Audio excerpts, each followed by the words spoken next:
श्रीमान नवीन पटनायक जी, मंत्रिमंडल में मेरे सहयोगी धर्मेंद्र प्रधान जी, विश्वेश्वर टूडू जी, अन्य महानुभाव, देवी और सज्जनों, जय जगन्नाथ। भगवान जगन्नाथ और मां बिरजा के आशीर्वाद से आज जाजपुर और ओडिशा में विकास की नई धारा बहनी शुरू हुई है। आज बीजू बाबूजी की जन्म जयंती भी है। ओडिशा के विकास के लिए, देश के विकास के लिए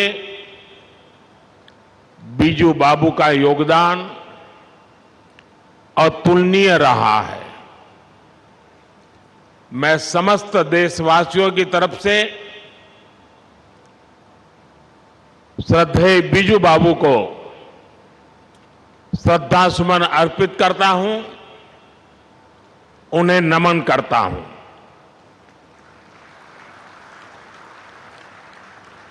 साथियों, आज यहां 20,000 करोड़ रुपए की बड़ी परियोजनाओं का लोकार्पण हुआ है, शिलान्यास हुआ है। पेट्रोलियम, प्राकृतिक गैस और परमाणु ऊर्जा से जुड़ी योजनाएं हो,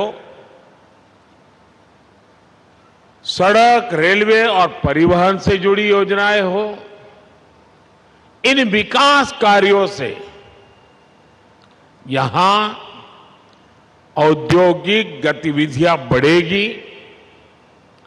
रोजगार के नए अवसर पैदा होगी। मैं इन परियोजनाओं के लिए ओडिशा के सभी लोगों को बहुत बहुत बधाई देता हूं। साथियों, आज देश में ऐसी सरकार है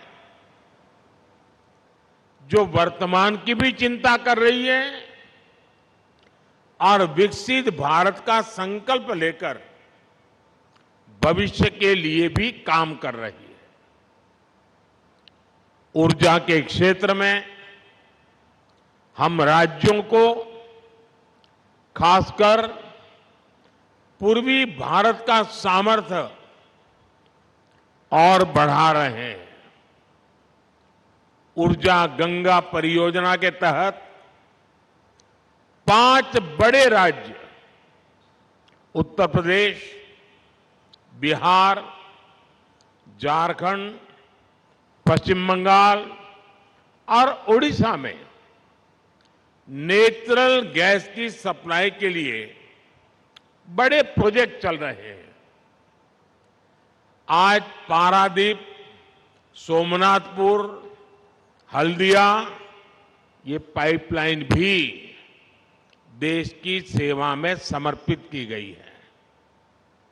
आज पारादीप रिफाइनरी में नेचुरल गैस प्रोसेसिंग की एक यूनिट का उद्घाटन हुआ है।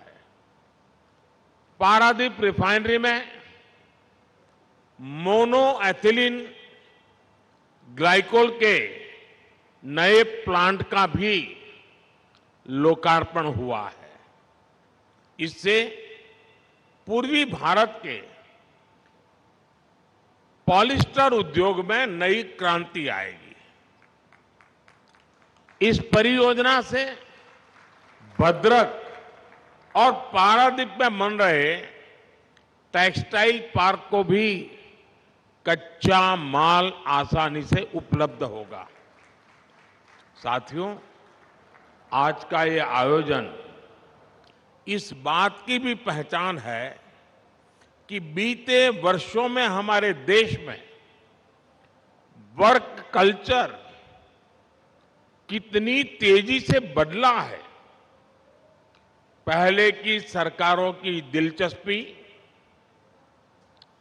परियोजनाओं को समय पर पूरा करने में नहीं होती थी, जबकि हमारी सरकार जिस परियोजना की नींव रखती है उसे तेजी से पूरा करने का प्रयास भी करती है।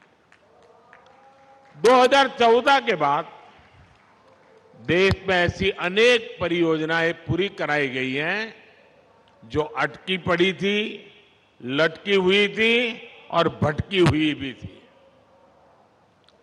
पारादीप रिफाइनरी की चर्चा भी 2002 में शुरू हुई, लेकिन 2013-14 तक कुछ नहीं किया गया। ये हमारी सरकार है जिसने पारादीप रिफाइनरी का काम पूरा कराया। आज ही तेलंगाना के संगारेड्डी में मैंने पारादीप हैदराबाद पाइपलाइन प्रोजेक्ट का लोकार्पण किया। 3 दिन पहले पश्चिम बंगाल के आरामबाग में हल्दिया से बरौनी तक 500 किलोमीटर से ज्यादा लंबी क्रूड ऑयल पाइपलाइन भी शुरू हुई है।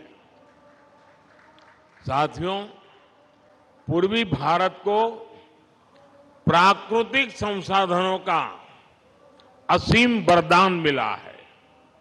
हमारी सरकार इन संसाधनों को उड़ीसा जैसे राज्य की दुर्लभ खनिज संपदा को इसके विकास के लिए इस्तेमाल कर रही है। आज गंजम जिले में एक डिसैलिनेशन प्लांट की आधारशिला रखी गई है। इसका लाभ उड़ीसा के हजारों लोगों को मिलेगा। इस प्रोजेक्ट से हर रोज 50 लाख लीटर खारे पानी को पीने लायक बनाया जाएगा। साथियों, ओडिशा के संसाधन राज्य की औद्योगिक ताकत और बढ़ाएं, इसके लिए केंद्र सरकार यहां आधुनिक कनेक्टिविटी पर भी बल दे रही है। पिछले 10 वर्षों में इस दिशा में अभूतपूर्व काम हुआ है। बीते 10 वर्षों में हमने ओडिशा में करीब 3000 किलोमीटर के नेशनल हाईवे बनाए, रेलवे का बजट करीब 12 गुना बढ़ाया है।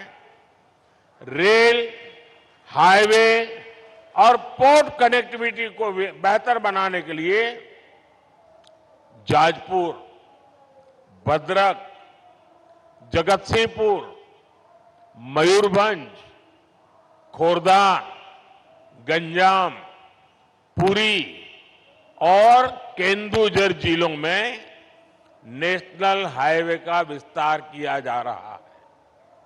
यहां के लोगों के लिए जब अनुगुल सुकिंदा नई रेल लाइन की सुविधा भी हो गई है, इससे कलिंग नगर औद्योगिक क्षेत्र के विस्तार का रास्ता खुल गया है। ओडिशा के विकास के लिए केंद्र सरकार ऐसे ही तेज गति से काम करती रहेगी। मैं एक बार फिर बीजू बाबू की जन्म जयंती पर उनको श्रद्धापूर्वक याद करते हुए आप सबको विकास कार्यों की बहुत बहुत बधाई देता हूं। जय जगन्नाथ।